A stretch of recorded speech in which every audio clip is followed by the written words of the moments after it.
Aries, hi! Welcome to Mr. Queen PH. At titingnan natin kung ano yung parating sa inyo second quarter ng 2026. So that's April, May, June. Ayan. So let's see the energies. Paalala lang po na ito ay general reading. Pwede kang makarelate, pwedeng hindi. Just take what resonates. Another reminder, hindi po ako magme-message sa inyo or magpo-follow sa inyo para mag-offer ng services. So mag-ingat po kayo sa mga fake accounts and scammers. Kung gusto niyo po ng private reading, link on the description or comment section or go to my website, mrqueenph.com o kaya mag-book na kayo directly sa aking calendar. Okay, so let's see. Aries. Progressions, journey. So ito yung improvement, pag-unlad sa mga nasimulan nyo nung mga nakaraang buwan or pwedeng nung nagsisimula tong taong 2026, may mga sinimulan kayong mga opportunities. So ito ay may progression na. So tingnan natin in what area of life. First house, this is about yourself. Ayan ang ganda. So first house is yourself, your mindset, yung iyong physical na rin, no? So pwedeng kung ano man yung mga sinimulan yung projects para sa sarili nyo. Like, for example, gusto nyong magkaroon ng healthier body, healthier lifestyle. So, yan, magkakaroon na yan ng progression. And you will see the results na. Yung iba naman sa inyo, this can be travel opportunities. You also have series nurture. This is taking care of yourself, taking care of your needs.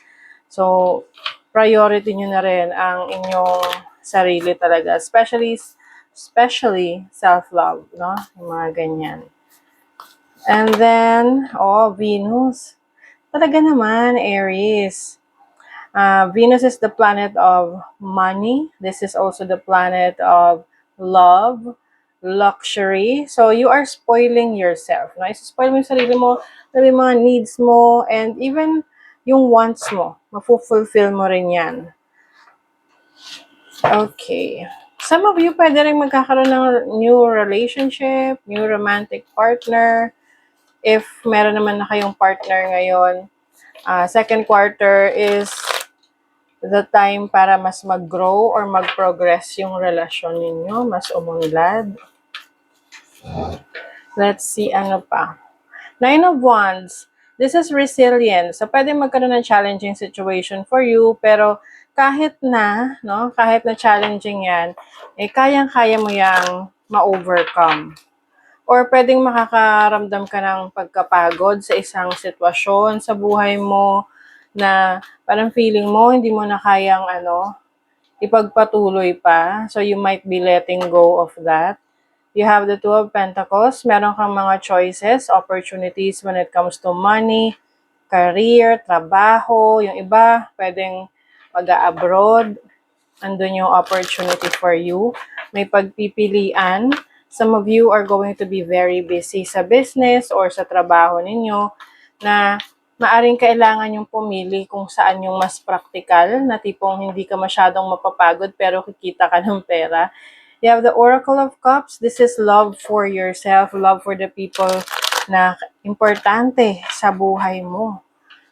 This is also about pregnancy for some of you, no? If that is your goal ngayong second quarter, then congrats. Pero kung hindi, mag-ingat kayo. Okay? Judgment, this is about new beginnings. I see you na meron kang mga i-let go na bagay sa buhay mo that is no longer serving you to start something new. Some of you, you will feel like a brand new you. Parang may reset. Kumbaga, it's bagong ikaw, ganon. New, pwede rin tong new beginnings, pwedeng new situation mo sa work, situation sa trabaho, sa bahay. Merong power, destruction. Nako, may energy shift. Oo, pwede magkaroon ng conflict with someone. And I think itong conflict na to, sa sitwasyon mo, whether sa person to or situation, yun yung magli-lead sa'yo sa new beginnings, new opportunities. Oo. And then, yung instinct mo, yung intuition mo is going to be very on point, malakas. Oo. Yung you're seeing things clearly. Even yung discernment mo, judgment mo, mas magiging malinaw. So, every time na meron kang decision making, mas madali. Yeah, this is your energy, person of fire. You're going to be more confident, visionary, no, entrepreneurial, very creative, no, sa second quarter ng 2026. Uy, wow, abundance. So, move with the flow of abundance around you and through you. So, ang abundance naman, di lang sa money yan, di lang sa, kaperahan. Ito ay abundance of love, abundance of resources, of creativity. Okay? So, that is your reading, Aries. Thank you so much. See you again.